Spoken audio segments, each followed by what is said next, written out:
Salvete discipuli, good to be with you. So we are on lesson 20 in our Latina Christiana material. Nunc aut numquam, now or never. That is our Latin saying, and I am on page 54 in your workbook. So when we look at the vocab list, we are seeing adverbs and prepositions. Let's go down the list together. I'll pronounce, please listen carefully. Bene, well. Clam, secretly. Non, not. Nunc, now. Numquam, never. Ad, to. Contra, against. Ex, out of. Inter, between. Sub, under. That's our vocab. You can look at the derivatives. Benefit for bene. Clandestine, we get that from clam, meaning secretly. Non, not, nonsense. Ad, to, adventure, our derivative there. Contra, against, contradict. You're speaking, going against someone or something. Ex, out of. Think exit. If you exit a room, you're going out of it. Inter, between. Intermission. If you're watching a play, there's going to be an intermission, a time in between acts. And then sub, subway, or submarine. Submarines go under the water, subways are underground. At the bottom, we have the complete present system of voco. Now, when we say present system, discipuli, we're talking about three tenses that we have learned already. In the present system, you have, of course, the present tense. You have the future tense. And you have the imperfect tense. Now, it's a little confusing to hear present system, and then you see three tenses, present, future, and imperfect. What that means is, in the present system, all these tenses are built on the same stem, that front part of the Latin verb that doesn't change when you conjugate it.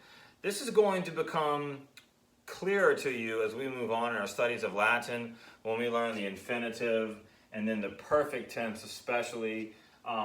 Once we get to the perfect tense, you're going to see how there's a stem change there. That's the perfect system. That's a little down the road, but for right now, we want just to concentrate on this, the present system, present, future, and the imperfect. Those are the three tenses that you have learned. Now, together, let's recite our tense endings to these three, okay? The present is easy. O-S-T, mus, tis, unt. O-S-T, mus, tis, unt. And stop. That's our present tense. Future tense, remember, bo, bis, beat, bimus, beat, teaspoon. And then finally, our imperfect tense. Bam, bas, bat, bamus, batis, bant. Okay. Those are our three tenses. And at the bottom, on page 54, what do you see? But voco and all three tenses. Pay close attention to that. But how voco conjugates and works out in these three tenses is how all the verbs you've learned so far work. Okay? Let's go over a couple of these. Let's jump over to page 55. This is the lesson I'd like for you to do this week. We look at the top and we see phrases and sayings. Now, for a number of these, you may have to go back in your book, but they're not difficult to find. So I think I'm going to be silent on those and let you do those on your own, because 1 through 4, they're not difficult. 2 of them even give you a page number. Look at the grammar section. What does an adverb modify? What kind of word? And what kind of word does an adjective modify? Okay? Adjectives modify one type of word. Adverbs modify another. I'm going to let you figure that out on your own. You're almost done with 2nd grade. You can do that. Let's move on to the translation section. Okay, so number 1, we have lavo bene. Bene is one of the new words that we have learned. It means well. Lavo, that's an easy one. It means I wash. So lavo bene, I wash well. Look at number 2. Appellant clam. Appellant clam. What does appello mean? Well, if you need to find what appello means, let's say you forgot. You can go back in the chapters, or I'm going to flip to the back of my book. Okay. And I look in the back and I see an English to Latin reference. No, that's not what I want. But here it is. A vocabulary index. It's on page 90. Okay. It's on page 90. Appellant clam. And I'm thinking, what does appello mean? I forgot. So you go to your index. Let's look. Ah! I found it. Appello. A-P-P-E-L-L-O. It means I address. Again, guys, all the vocab is right here. You can go look it up. Appellant. Flipping back to my page here. Appellant clam. Okay. Well, let's go back to our endings. Remember, O-S-T musti sunt, bo bis beat, bimus bitis punt, bam bas bat, bamus batis bant. When we look at appellant, I'm going to write it on the board, just to jog your memory a little bit on conjugating. Okay. I don't see B-I or B-A. I don't see any B on the ending, as we see in our 10 endings for future and imperfect, which means this has to be, this unt ending, is third person plural, and it's present tense. Appello, appello, appellas, appellat, appellamus, appellatis, appellant. Third person plural. They are greeting, and then we have our adverb over here. The adverb modifying the verb. I think I just told you an answer to one of our previous questions. Appellant clam. They are addressing secretly. Number 3. Non narabas. Let's do this one together. So we have non. That's one of our new words, right? It means not. Nara. And then look here. We have B. Narabas. Narabas. Naro. What does naro mean? You can go look it up in your index, or you may want to flip back a few chapters if you think you know where it's at in the book. Naro means I tell. Naro. What tense is it? Well, when I look at the end, I see a BA. And if you know your tense endings well enough, then you'll know BA is part of the imperfect tense. So narabas, let's see. Bam, bas, bat, bamus, batis, bant, bam, bas. Ah, got it. Bas. Second person singular. Narabas. You singular were telling. Ah, I got it. Remember, imperfect is an action in the past that is incomplete. An incomplete action in the past, usually translated with ing. I was walking. I was running. I was fighting. You singular were telling. Except we have the known here, so it has to be you singular were not telling. Typically, imperfect tense is going to happen in a longer sentence. Sometimes this is called the tense of interruption. Meaning this. You wouldn't just walk up to somebody and say, I was running,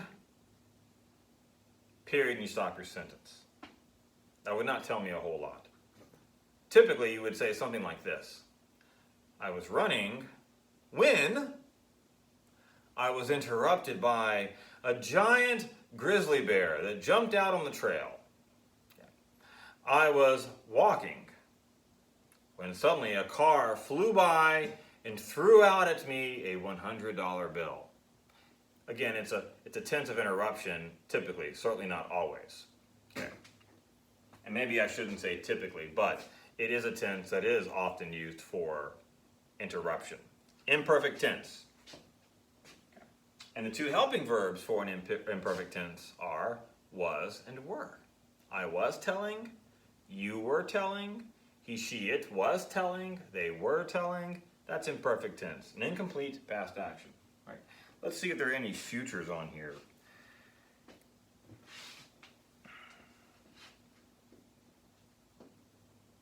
see one.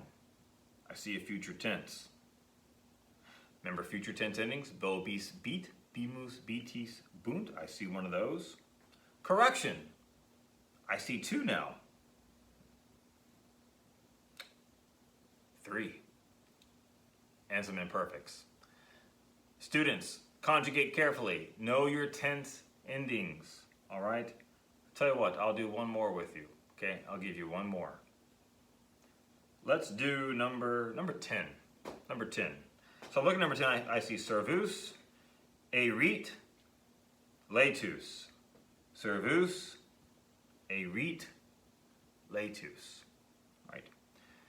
If you do not know what servus means, and if you do not know what laetus means, you can go back and look it up. You can go to the index in the back and take a look at it there. Servus, erit, laetus. So servus, servant.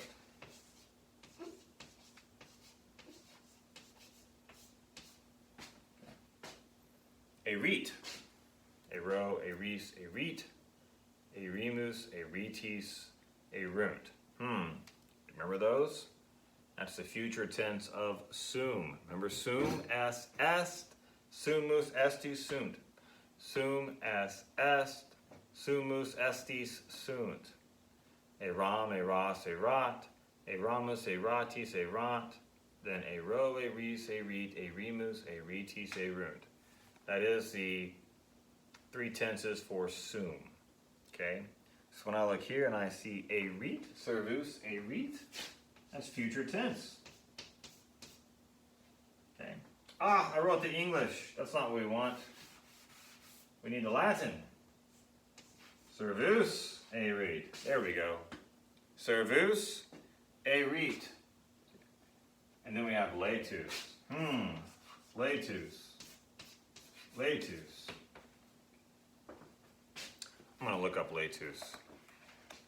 And if you know what that means, good for you.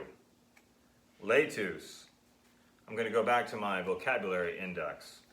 I'm going to take a look and see if I can find laetus. Got it. Okay. It's an adjective. That's what I thought. Servus, erit, laetus. Servant.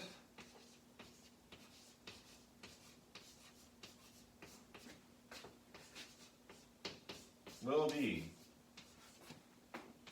happy. Never be afraid to look up words. We hope and aim to memorize all of it. And there may be a point when we have the entire book memorized. As time gets away, it's easy to forget these things. You use it or lose it. The servant will be happy. One final point on this. Laetus is an adjective, and adjectives match nouns in case, number, and gender. Okay. We'll do more of this as time goes by. But servus, us, e, o, rum, is, os, is. Remember our chant. Us, e, o, rum, is, os, is. My bongos over there, I should have used them, but you remember the chant. I know you do. Us, that's nominative singular. And look at this, laetus, also nominative singular. This is masculine, and that's a masculine ending. See how they match, okay? Because adjectives match in case, number, and gender. All right, discipuli, this is lesson 20. I'm going to flip back and make sure. Nope, this should be easy for you to accomplish this week. I know a number of you can probably do this in one sitting. Derivatives. Take a look at the derivatives and do your best on that.